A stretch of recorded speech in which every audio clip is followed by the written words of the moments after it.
नमस्कार मित्रों, Allahabad academy of JPB group में आपका स्वागत करता हूं। मैं विजय प्रताप राव। इलाहाबाद एकेडमी में मैं संविधान और भारतीय राज्य व्यवस्था को पढ़ाता हूं और भारतीय राज्य व्यवस्था संविधान से संबंधित जितने भी आयाम होंगे, जितने भी टॉपिक्स होंगे, उस पर मैं आपको वीडियो बना करके दूंगा।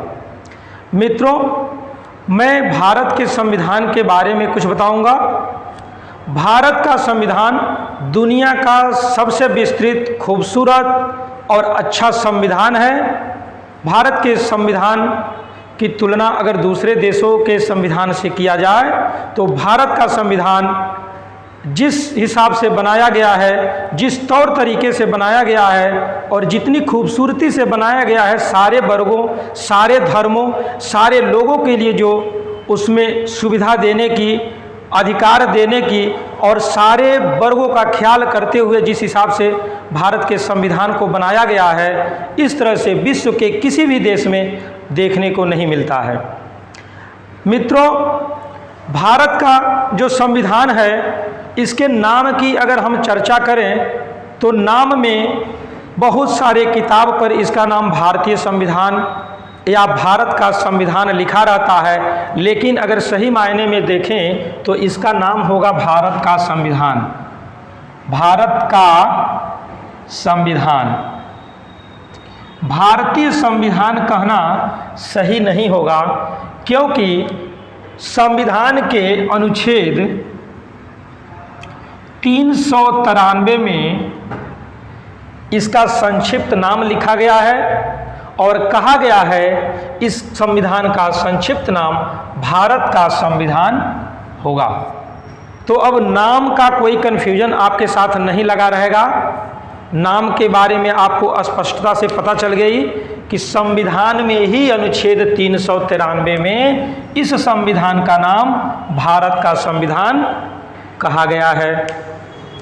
भारतीय राज्य व्यवस्था की अगर बात करें तो भारत की जो राज्य व्यवस्था है, संविधान से बहुत ज़्यादा दायरा लिए हुए है, क्योंकि संविधान की अगर बात करते हैं तो यह भारतीय राज्य व्यवस्था का एक भाग के रूप में है।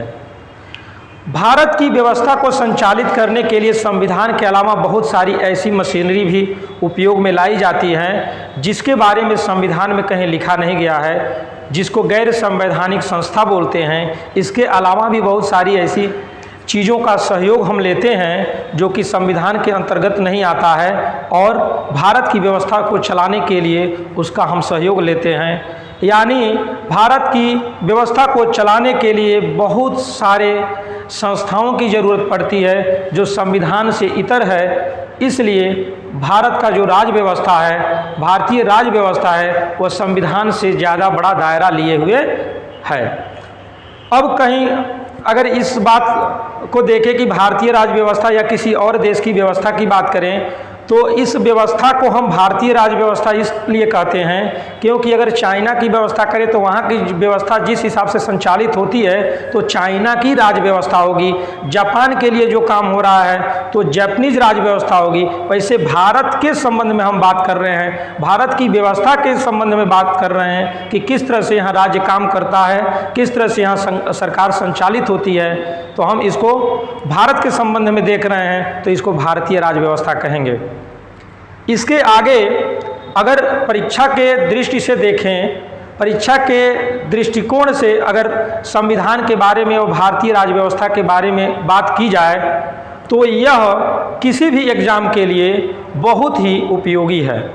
सारे एग्ज़ाम्स जितने भी वनडे एग्ज़ाम्स हैं या सिविल सर्विसेज के लिए जितने भी एग्ज़ाम्स होते हैं, प्रत्येक जगह पर भारतीय राज्य व्यवस्था और संविधान से बहुत सारे सवाल पूछे जाते हैं। और भारतीय राज्य व्यवस्था या संविधान ऐसा एक विषय है जिसको सभी नागरिकों को जानना, सभी व्यक्तियों को इसके बारे में जानना बहुत आवश्यक है, क्योंकि अन्य विषयों के अलावा अगर संविधान से तुलना किया जाए तो संविधान एक ऐसा विधि है, ऐसा कानून है जिसकी जानकारी मात्र से आप अपने अधिकारों का, अपने मूल अधिकारों का बढ़िया से उपयोग कर सकते हैं, या कोई आपके अधिकार को छीन रहा है, कोई भी वायलेशन कर रहा है, आपके अधिकार का उल्लंघन कर रहा है, तो वहाँ पर सुप्रीम कोर्ट या हाई कोर्ट का सहयोग ले सकते हैं। जब अपने अधिकार को आप जानेंगे ही नहीं, समझेंगे ही नहीं, तो कहीं भी कोई भी व्यवस्था आपके लिए अगर लाई जा रही है, कहीं भी कोई सुविधाएं आपके लिए लाई जा रही हैं, जब आपको उसके बारे में पता ही नहीं होगा तो आप उसको सुचारू रूप से अपने उपयोग में नहीं ले सकते हैं। भारत का संविधान इतना खूबसूरत है, दुनिया का सबसे बड़ा संविधान है और लिखित संविधान है, जिसके बारे में हम बात करें तो मूल संविधान में कुल 395 अनुच्छेद की व्यवस्था की गई थी। अनुच्छेदों की संख्या 395 थी, जो 22 भागों में बटी हुई थी, 22 भागों में विभक्त। यह मूल संविधान की बात हो रही है, जो संविधान 26 नवंबर 1949 को आंशिक रूप से लागू होता है। उसमें संविधान में कुल 395 अनुच्छेद थे, जो 22 भागों में विभक्त थे। उस समय अनुसूचियों की संख्या 8 थी, अनुसूचियां 8। वर्तमान में अगर भारत के संविधान की बात करें तो वर्तमान में भारत के संविधान में अनुच्छेदों की संख्या लगभग 470 हो चुका है, जो 25 भागों में विभक्त है, 25 भागों में विभक्त। यह वर्तमान की बात है। प्रेजेंट टाइम में कुल अनुच्छेद 470 हैं, 25 भागों में जो विभक्त हैं, और यहाँ पर अनुसूचियों की संख्या 12 हो चुकी हैं, और संविधान के साथ एक प्रस्तावना भी है। प्रस्तावना तो वैसे जब 26 नवंबर 1949 को भारत का संविधान लागू हुआ तभी से संविधान के साथ है, लेकिन एक मामला सुप्रीम कोर्ट में आया था, बेरुवारी संघवाद। उसमें 1960 में सुप्रीम कोर्ट ने कहा था प्रस्तावना संविधान का भाग नहीं है, प्रस्तावना संविधान का भाग नहीं है। लेकिन वही सुप्रीम कोर्ट केशवानंद भारती के मामले में, जो मामला आया था केशवानंद भारती बनाम केरल राज्य, उसमें 13 जजों का एक संवैधानिक पीठ गठित किया गया था, जो आज तक के भारत के इतिहास में सबसे बड़ा संवैधानिक पीठ था, 13 जजों का पीठ। उसमें डिसीजन आया, अपने ही डिसीजन को पलटते हुए सुप्रीम कोर्ट ने ये डिसीजन दिया कि प्रस्तावना संविधान का भाग है। 1973 से प्रस्तावना संविधान का भाग हो गया, इसलिए यहाँ आप लिखेंगे प्रस्तावना संविधान का भाग है। तो एक प्रस्तावना प्रेजेंट टाइम में संविधान में है, 12 अनुसूचियां हैं, तब 8 अनुसूचियां थीं। 9वें नंबर की अनुसूची भूमि सुधार से रिलेटेड है, जो कि पहले संविधान संशोधन द्वारा जोड़ा गया भारत के संविधान में। उसके बाद 10वीं जो अनुसूची है वह दल बदल रोधी कानून के रूप में 52वें संविधान संशोधन एक्ट द्वारा 1985 में लाया जाता है। फिर से 11वें नंबर की अनुसूची पंचायतें करके हैं, जो पंचायती राज से रिलेटेड है। इसको 73वें संविधान संशोधन अधिनियम द्वारा 1992 में लाया जाता है और 24 अप्रैल 1993 को प्रभावी हो जाता है। इसलिए 24 अप्रैल के दिन को पंचायती राज दिवस के रूप में मनाया जाता है। इसके अलावा जो 12वीं अनुसूची है यह नगर पालिकाओं से रिलेटेड है और यह भी 1992 में 74वें संविधान संशोधन एक्ट द्वारा लाया गया, जिससे शहरी निकायों की व्यवस्था की गई। इस तरह से 9, 10, 11 और 12 यह 4 अनुसूचियां बाद में जोड़ी गई और प्रेजेंट टाइम में कुल अनुसूचियों की संख्या 12 हो चुकी हैं। अब यहाँ पर यह देखने की बात है कि जो 395 अनुच्छेद संविधान के शुरुआत में था, मूल संविधान में था, आज 470 कैसे हो गया है। यहाँ मज़ेदार बात यह है कि अगर अनुच्छेदों की संख्या अगर ढूंढें तो 396 नंबर का कोई अनुच्छेद नहीं मिलेगा, 397 नंबर का कोई अनुच्छेद नहीं मिलेगा। और इतने अनुच्छेद हो कैसे गए, इसके पीछे आप देखेंगे जो भी अनुच्छेद जोड़े गए हैं उसके आगे ए, बी, सी, डी इस तरह से अनुच्छेद जोड़े गए हैं। जैसे शिक्षा का मूल अधिकार है, अनुच्छेद 21(1) करके एक नया अनुच्छेद बनाया गया है जिससे एक गिनती में बढ़ जा रहा है। इसी तरह से ABCD कैपिटल में करके जितना भी अनुच्छेद बनाया गया है वह एक नए अनुच्छेद के रूप में गिनती में आता है और उन अनुच्छेदों को जोड़ करके 470 के लगभग में होता है। 395 तक ही है लेकिन उसमें ABCD करके बढ़ाया गया है। और कहीं भी कैपिटल में ABCD इस तरह से अनुच्छेद के आगे लिखा हुआ मिल जाए तो आप क्लियर कट यह समझ लीजिएगा कि यह बाद में संविधान में अमेंडमेंट करके जोड़ा गया है, यह मूल संविधान का हिस्सा नहीं है और सेपरेट रूप से यह अलग से एक अनुच्छेद है। इसी तरह से अगर भागों की बात की जाए तो मूल रूप से संविधान में 22 भाग था, उसमें से 7वां भाग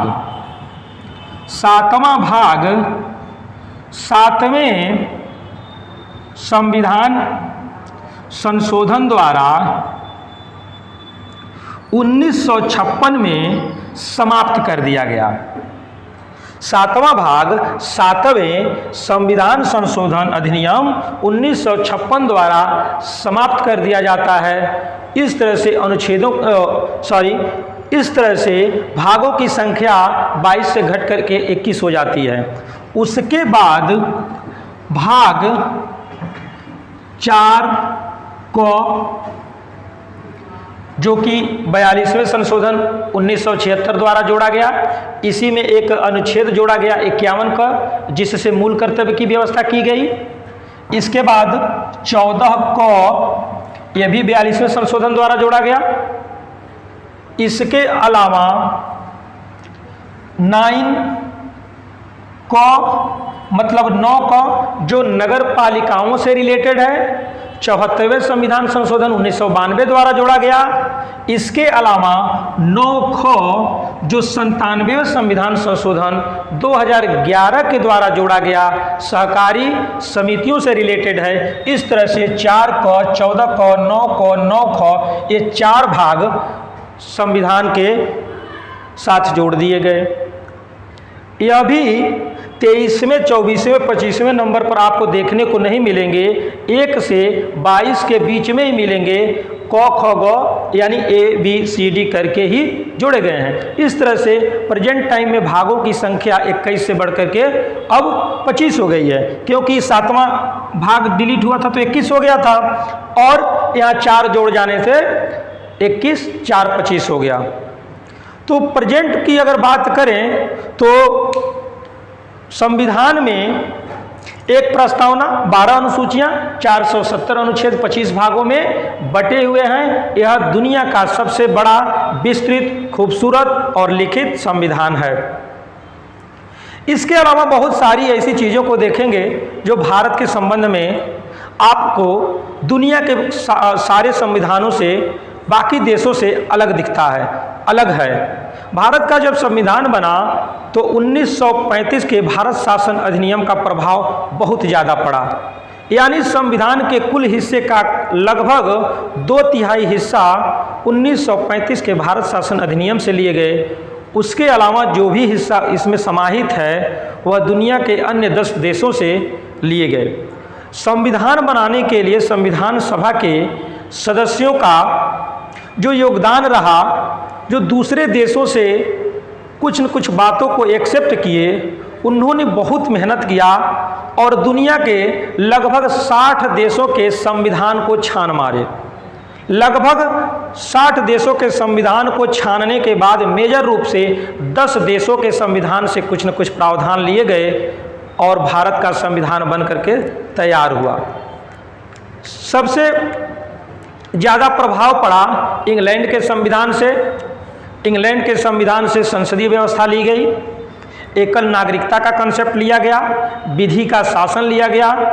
विधि का शासन जो प्रोफेसर डायसी ने कानून का शासन, विधि का शासन करके एक सिद्धांत दिया था, यानी कानून के सामने सभी एक समान हैं, कोई गरीब, ऊंचा नीचा, छोटा बड़ा, रोजगार बेरोजगार कोई नहीं है। प्रधानमंत्री से लेकर एक मजदूर तक सारे लोग कानून के सामने बराबर होंगे, किसी के साथ किसी भी तरह का कोई भेदभाव नहीं रखा जाएगा। यह खूबसूरत प्रावधान इंग्लैंड के संविधान से लिया गया। इसके अलावा एक विधियों का समान संरक्षण करके कॉन्सेप्ट है, यह यूएसए से लिया गया। यूएसए में यह व्यवस्था है कि जो भी व्यक्ति हो समान रूप से अगर एक समान वर्ग में आ रहा है तो उसके साथ समान व्यवहार होगा और असमान के साथ असमान व्यवहार होगा। कहने का मतलब कोई वृद्ध है, कोई जवान है, कोई महिला है, कोई बालक है, कोई दिव्यांग है, तो सारे दिव्यांग के साथ एक जैसे व्यवस्था, सारे वृद्ध के साथ एक जैसे, सारे महिलाओं के साथ एक जैसे, इस तरह से व्यवस्था देता है और इसको पॉजिटिव कंसेप्ट कहते हैं। कहने का मतलब विधि का शासन सिद्धांत जो इंग्लैंड से लिया गया इसको निगेटिव कंसेप्ट कहते हैं। इसमें दोनों में फ़र्क क्या है आप खुद समझ सकते हैं। जैसे मैं कहता हूं कि अमेरिका का जो विधियों का समान संरक्षण वाला कॉन्सेप्ट है उसमें कहता है कि एक वृद्ध व्यक्ति है, एक जवान व्यक्ति है, दोनों को अगर 10 किलोमीटर दौड़ाना हो तो दोनों को एक समान समय नहीं दिया जा सकता। जवान व्यक्ति को 10 किलोमीटर दौड़ने के लिए अगर 1 घंटा देते हैं तो वृद्ध व्यक्ति को 1 घंटे में या तो 5 किलोमीटर दौड़ने के लिए व्यवस्था करिए या 2 घंटे का समय दीजिए। मतलब दोनों के उम्र का, उनके शारीरिक क्षमता का ध्यान में रखते हुए उनकी व्यवस्था कीजिए। तो ये हो गया पॉजिटिव कंसेप्ट। और इंग्लैंड का जो विधि का शासन है वह कहता है सभी एक समान हैं, कानून किसी के साथ भेदभाव नहीं करेगा। मतलब वृद्ध हो जवान हो दोनों को एक ही समय सीमा होगी और एक ही दूरी तय करना होगा। तो इसको निगेटिव कंसेप्ट में रखते हैं। इससे डायसी के इस सिद्धांत से यह भी क्लियर हो जाता है कि कानून का शासन होगा, व्यक्ति का शासन नहीं होगा। मतलब कानून से ऊपर कोई नहीं है। जहाँ भी शासन होगा तो कानून का शासन होगा, कानून का राज होगा, कोई मनमाना राज नहीं चलेगा। इस तरह से देखते हैं कि भारत का संविधान इतना खूबसूरती से बनाया गया, इतना ध्यान देते हुए बनाया गया कि किसी भी व्यक्ति को कोई भी दिक्कत न हो। जहाँ से जो सुविधाएं हमको अच्छी लगें उसको भारत के संविधान निर्माता जो लोग थे वो लोग एक्सेप्ट करते गए और भारत में इसी का फायदा उठाते हुए जितने भी रोजगार में और शिक्षा में आरक्षण दिए जाते हैं वह विधियों के समान संरक्षण के तहत दिए जाते हैं। विधि के सामने सब समान हैं, इसका भी अनुपालन होता है। जैसे कोई व्यक्ति मर्डर कर देता है तो इस आधार पर छूट नहीं मिलेगा कि वह किस वर्ग से है, किस जाति से है, किस धर्म से है। लेकिन अगर विधियों के समान संरक्षण की बात आती है तो आप देखते हैं कि सामाजिक और शैक्षणिक दृष्टि से जो लोग भी पिछड़े हैं या रोजगार में जिनका परसेंटेज कम था, ऐसे लोगों को अनुच्छेद 15 और अनुच्छेद 16 के तहत आरक्षण दे करके उनको समाज में बराबर पर ऊपर लाने के लिए व्यवस्था की गई है। यानी संविधान सभा के लोगों ने भारत के नागरिकों के समुचित विकास के लिए, समुचित कल्याण के लिए, लोक कल्याणकारी राज्य स्थापित करने के लिए व्यवस्था किया और हर वर्ग के लिए, हर धर्म के लिए, हर जाति के लिए, सारे लोगों के लिए, अल्पसंख्यक के लिए, अगड़े के लिए, पिछड़े के लिए, सबके लिए व्यवस्था किया। उस समय जो परिस्थिति थी भारत में उसको ध्यान में रखते हुए काम किए गए और कुछ अनुच्छेद ऐसे बन गए थे जो कि उस समय के लिए, जब संविधान बना उस समय के लिए उपयोगी था और बाद के लिए हो सकता है कि इन फ्यूचर वो उपयोगी न हो, समय के साथ उसमें बदलाव जरूरी है। इसीलिए संविधान में संशोधन करने की जो विधि बनाई गई वह 3 तरह की विधि बनाई गई। एक तो साधारण विधेयक से संविधान में संशोधन किया जा सकता है, जहां किसी राज्य से अनुमति लेने की कोई ज़रूरत नहीं है। लोकसभा राज्यसभा से साधारण तौर तरीके से बिल को पास कर लिया जाएगा, विशेष बहुमत की ज़रूरत नहीं होगी और साधारण तौर तरीके से संसद द्वारा उस संविधान के अनुच्छेद में बदलाव किया जा सकता है, नया अनुच्छेद जोड़ा जा सकता है बिना कठिनाई के। तो थोड़ा सा ये बात समझते हैं, जब संविधान में संशोधन करने की जो व्यवस्था दी गई है यहाँ, तो 3 तरह से दी गई है और ये 3 तरीके कौन कौन से हैं, थोड़ा इसको समझते हैं। संविधान सभा के लोगों ने उस समय की परिस्थितियों को समझते हुए बहुत ही अच्छा काम किया।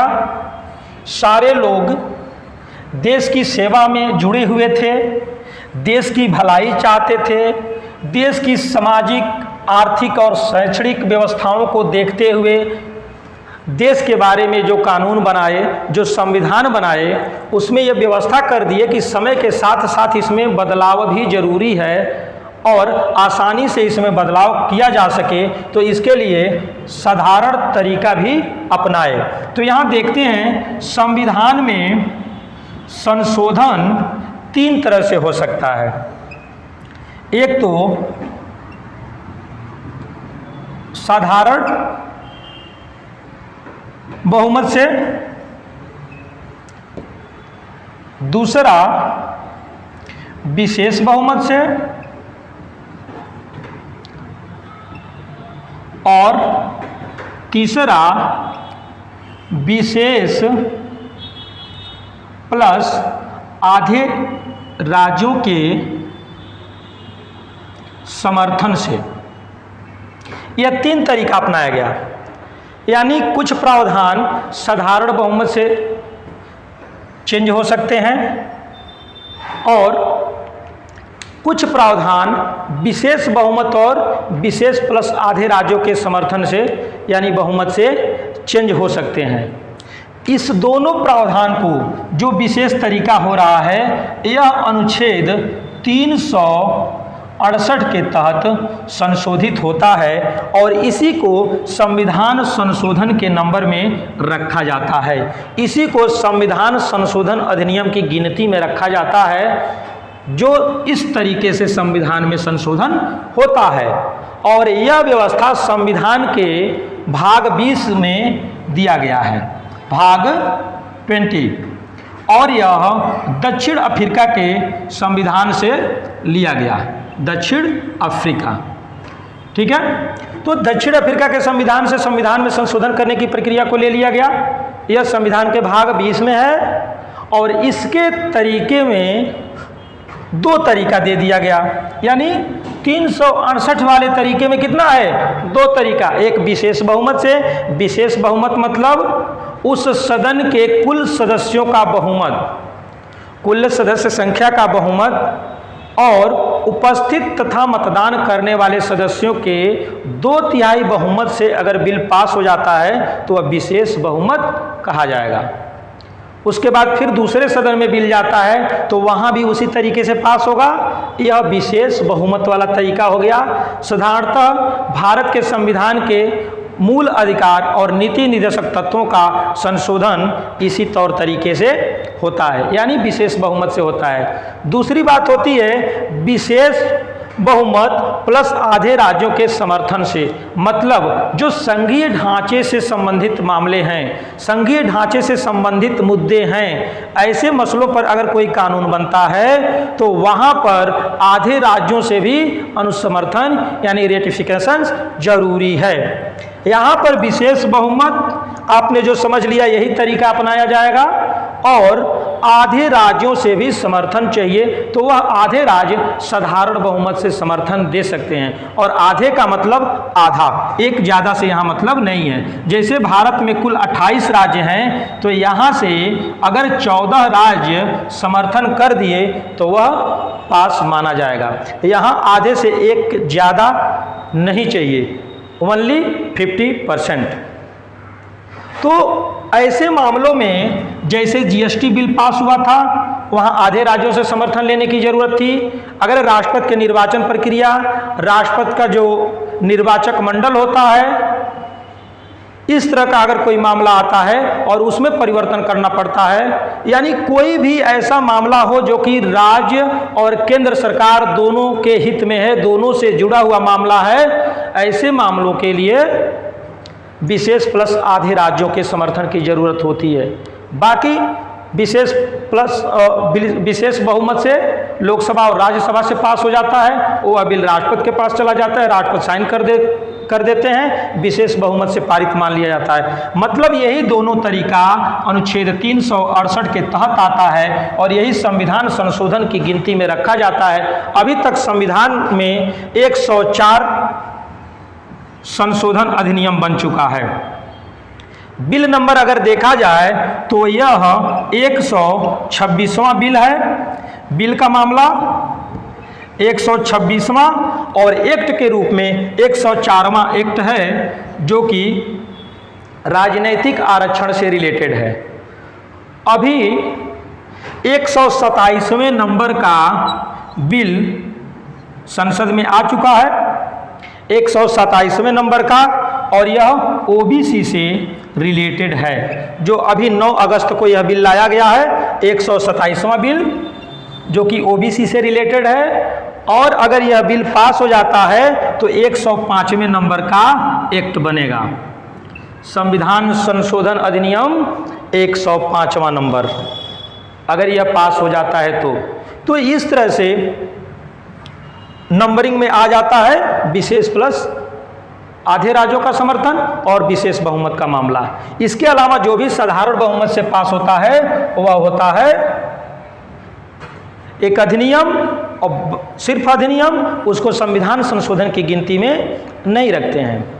इस तरह से बहुत सारी व्यवस्थाएं हैं, बहुत सारे आयाम हैं, संसद से जुड़े बहुत सारे मुद्दे हैं। संविधान में जो 104 तक संशोधन हुआ है, उसमें भी कुछ संशोधन बहुत ही महत्वपूर्ण हैं, जैसे कि 42वां संशोधन है, जिसको मिनी कॉन्स्टिट्यूशन का नाम दिया गया है। 42वें संविधान संशोधन द्वारा संविधान के बहुत सारे हिस्सों को परिवर्तित कर दिया गया था, बहुत सारे अनुच्छेद उसमें से हटा दिए गए, बहुत सारे नए अनुच्छेद ला दिए गए। समय समय पर ऐसे ही संविधान में परिवर्तन होता रहा और 104 संशोधन अभी तक हो चुका है, लगभग 70-72 साल के समय में।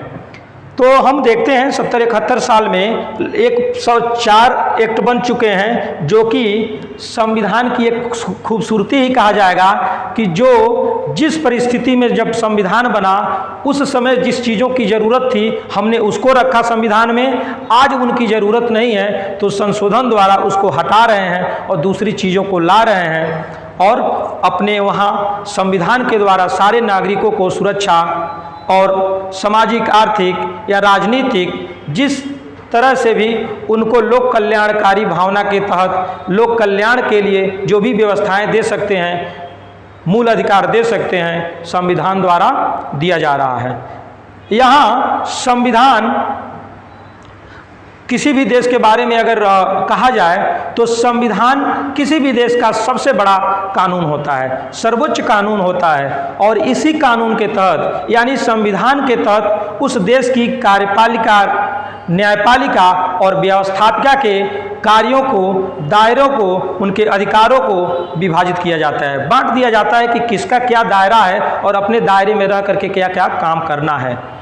भारत की सबसे बड़ी खूबसूरती एक यह और है कि यहाँ की न्यायपालिका बिल्कुल स्वतंत्र है। यहाँ की न्यायपालिका को पूरी स्वतंत्रता दी गई है और यहाँ की न्यायपालिका संसद द्वारा बनाए गए कानूनों की समीक्षा भी करती है और अपने द्वारा दिए गए निर्णयों का पुनरावलोकन भी करती है। यानी संविधान की व्याख्या करनी हो या संविधान के तहत अगर संसद कोई कानून न बनाया हो, संविधान से थोड़ा इतर कानून बना देता है, तो वहाँ पर सुप्रीम कोर्ट द्वारा यानी न्यायपालिका द्वारा जांच किया जा सकता है और वह संशोधन अगर अवैधानिक तरीके से निकल जाता है, संविधान के तौर तरीके का पालन नहीं किया है, तो ऐसे अधिनियम को सुप्रीम कोर्ट द्वारा अवैध घोषित किया जा सकता है या उतना हिस्सा अवैध घोषित किया जाएगा जो संविधान के प्रावधानों का पालन नहीं कर रहा है।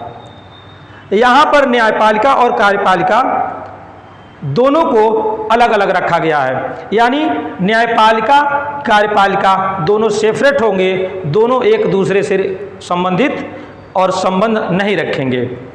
न्यायपालिका को यहाँ पूर्ण स्वतंत्रता है और तभी वह निडर होकर के निष्पक्ष भाव से और बिना लालच किए अपना डिसीजन देते हैं। इस तरह से मुझे उम्मीद है कि शायद आप लोगों को कुछ बातें संविधान के बारे में समझ में आ गई होंगी। इसके अलावा आपको जो भी टॉपिक ज़रूरत लगे कि इस टॉपिक पर वीडियो बनना चाहिए, इस मुद्दे पर चर्चा होनी चाहिए, तो आप लोग कमेंट्स करके बताएंगे, मैं उन मुद्दों पर चर्चा जरूर करूंगा और सिलसिलेवार तरीके से कोशिश करूंगा कि आपका पूरा संविधान भारतीय राज्य व्यवस्था को लेसन 1 से लेकर के, यानी शुरुआत से लेकर के और लास्ट तक चर्चा जो भी हो सकेगा करेंगे और सिलसिलेवार तरीके से आपको वीडियो प्रोवाइड करते रहेंगे जो आपके एग्जाम्स के लिए उपयोगी होगा। क्योंकि सारे एग्जाम्स में या इंटरव्यू है या मेंस का कॉपी आप लिख रहे हैं, हर जगह राज्य व्यवस्था से और संविधान से कुछ न कुछ प्रश्न होते हैं और जो कि बहुत इंपॉर्टेंट होते हैं और बहुत सारा नंबर आपको संविधान द्वारा राज्य व्यवस्था द्वारा मिल सकता है, जो बहुत ही इंटरेस्टेड सब्जेक्ट है। अगर थोड़ा सा भी ध्यान दें तो अच्छा से अच्छा नंबर, अच्छा से अच्छा रैंक आपको संविधान द्वारा दिलाया जा सकता है।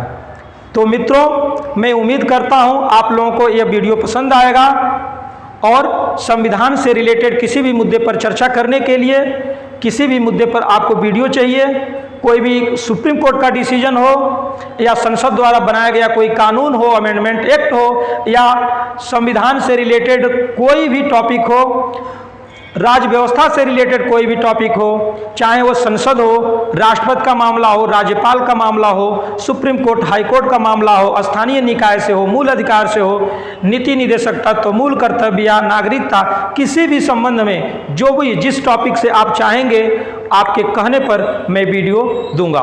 वैसे मैं शुरू से लास्ट तक सिलसिलेवार तरीके से आपको वीडियो प्रोवाइड कराऊंगा। धन्यवाद।